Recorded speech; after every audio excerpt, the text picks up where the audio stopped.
जिस तरह से इंसान की ताकत उसकी बाजुओं में होती है, उसी तरह सेना की ताकत उसका गोला बारूद का भंडार होती है। पीएम मोदी के नेतृत्व में जो सेना आज मजबूत नजर आती है, वही सेना कांग्रेस के कुशासन में लाचार मजबूर हो गई थी। पीएम मोदी के 6 साल के शासन में सेना जल, थल और वायु हर क्षेत्र में सशक्त हुई है और चीन को पछाड़कर आज भारत विश्व की सबसे बड़ी थल सेना वाला देश बन चुका है। आज हम आपको बताएंगे कि कैसे पिछले 6 सालों में पीएम मोदी ने देश की सेना को बनाया बाहुबली। वायुसेना। Rafale fighter jet.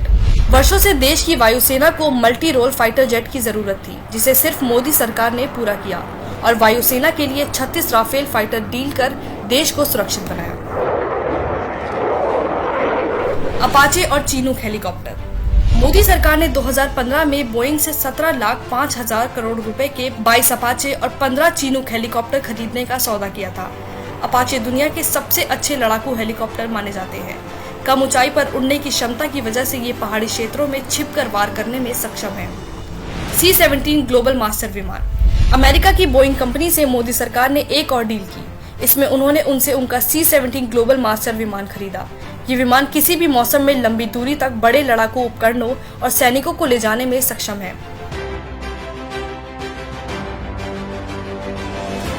हारोप drone.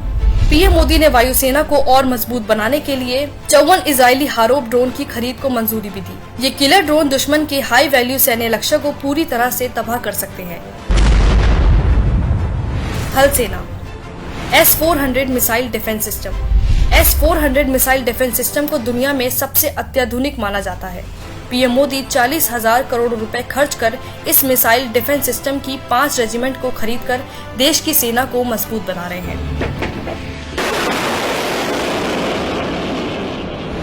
T-90 tank.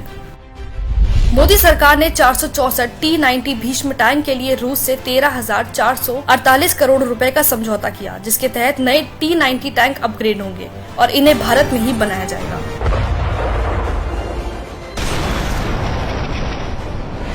SIG-716 assault rifle. भारतीय सेना को 72,400 नई SIG-716 असॉल्ट राइफलों से लैस करने के लिए मोदी सरकार ने अमेरिका की कंपनी सिग सॉयर से 700 करोड़ रुपए का समझौता किया। Bullet proof jackets. 9 साल के इंतजार के बाद पीएम मोदी ने 2018 में सेना के जवानों को उपलब्ध कराई थी 1,86,000 बुलेट प्रूफ जैकेट्स। जल सेना। पनडुबिया। भारतीय नौसेना के प्रोजेक्ट 75 के तहत मझगांव डॉकयार्ड लिमिटेड और फ्रांस के मेसर्स के साथ मिलकर 6 पनडुब्बियों का निर्माण कर रहे हैं, जिसमें INS कलावरी 2017 और साइलेंट किलर INS खंडेरी पनडुब्बी 2019 में भारतीय नौसेना में शामिल हो चुकी है। Anti tank guided missile. सेना के लिए फ्रांस की 5,000 एंटी टैंक गाइडेड मिसाइल मिलान 2T के लिए मोदी सरकार मंजूरी दे चुकी है।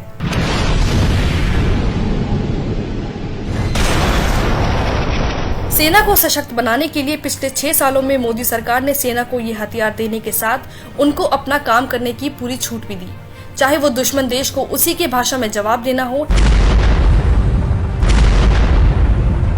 या फिर सेना को देश की रक्षा करने के लिए हथियार खरीदना हो। मोदी सरकार ने सेना के हाथ हमेशा मजबूत किए, जबकि कांग्रेस ने हमेशा उनके हाथ रोके।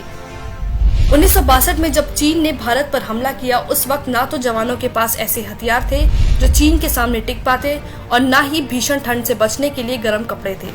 उस समय सैनिकों को पतले कपड़ों में माइनस के तापमान में युद्ध लड़ना पड़ रहा था। इतना ही नहीं, कांग्रेस अगर समय रहते मिग जैसे फाइटर जेट को अपग्रेड करती रहती तो देश में मिग फाइटर जेट बार बार क्रैश नहीं होते।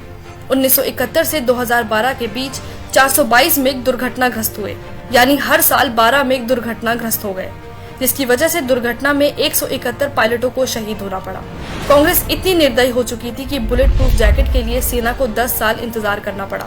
जब बात राफेल फाइटर जेट खरीदने की आई तो कांग्रेस ने हाथ खड़े कर दिए। Because of the shortage of money, this financial year don't expect any finalization of the agreement. Congress सरकार ने देश की सेना को अपंग बनाने का कोई मौका नहीं छोड़ा, जिसको बताने के लिए पूर्व सेना अध्यक्ष जनरल VK सिंह ने मनमोहन सिंह को चिट्ठी भी लिखी थी। चौंकाने वाली बात का पर्दाफाश करती हुई इस चिट्ठी में लिखा था कि आर्मी के पूरे टैंक दस्ते के पास जरूरी गोला बारूद की भारी कमी है। इसके साथ हवाई सुरक्षा के लिए इस्तेमाल में लिए जाने वाले 97% हथियार और उपकरण पुराने पड़ चुके हैं। थल सेना के जवानों के पास हथियारों की कमी हो गई है। उनके पास रात में दुश्मन से लड़ने की क्षमता की भारी कमी और इसके साथ लंबी दूरी तक वार करने वाले तोपखाने में पिनाका व स्मर्च रॉकेट सिस्टम की भारी किल्लत है। मगर कांग्रेस ने उनकी बात को अनसुना कर दिया। कांग्रेस के पास देश की सेना के लिए पैसे नहीं है, लेकिन भ्रष्टाचार करने के लिए पैसे की खदान का पता सिर्फ कांग्रेस को ही पता है। देश की सेना भी कांग्रेस के कुशासन में इतनी दुखी आ गई थी कि 2008 में वायुसेना के retired vice air chief marshal Pranab Kumar Barbora ने बिना कांग्रेस की इजाजत के ही दौलत बेग ओल्डी हवाई पट्टी को चालू कर दिया था, जो सामरिक दृष्टि से चीन को मुंह तोड़ जवाब देने के लिए काफी अहम है। कांग्रेस देश की ऐसी पार्टी है जिस पर जिसने भरोसा किया वह खून के आंसू से कम नहीं रोया। देश की सेना और जनता को हर समय निराश करने के साथ धोखा भी कांग्रेस देती आई है। राहुल जी ऐसे 10 उंगली के नागते थे, 10 दिन में कर्ज माफ कर दूंगा, लेकिन अभी इन्हें कर्ज माफ नहीं किया है। संकट में जनता और सेना का हाथ पकड़ने की जगह कांग्रेस उसी हाथ को काट देती है और दुश्मन देश के साथ हाथ मिला लेती है।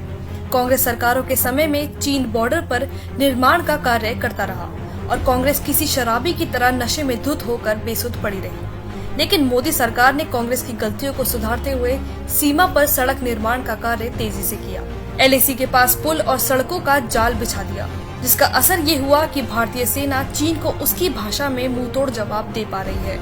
देश की सेना शुरू से सशक्त और मजबूत है, लेकिन कांग्रेस ने अपने स्वार्थ के लिए देश की सेना को हर मोर्चे पर नकारा साबित किया। अब समय आ गया है कि ऐसी देशद्रोह पार्टी को जड़ से खत्म कर देश की सेना को मजबूत और देश का ऐतिहासिक गौरव वापस हासिल किया जा सके।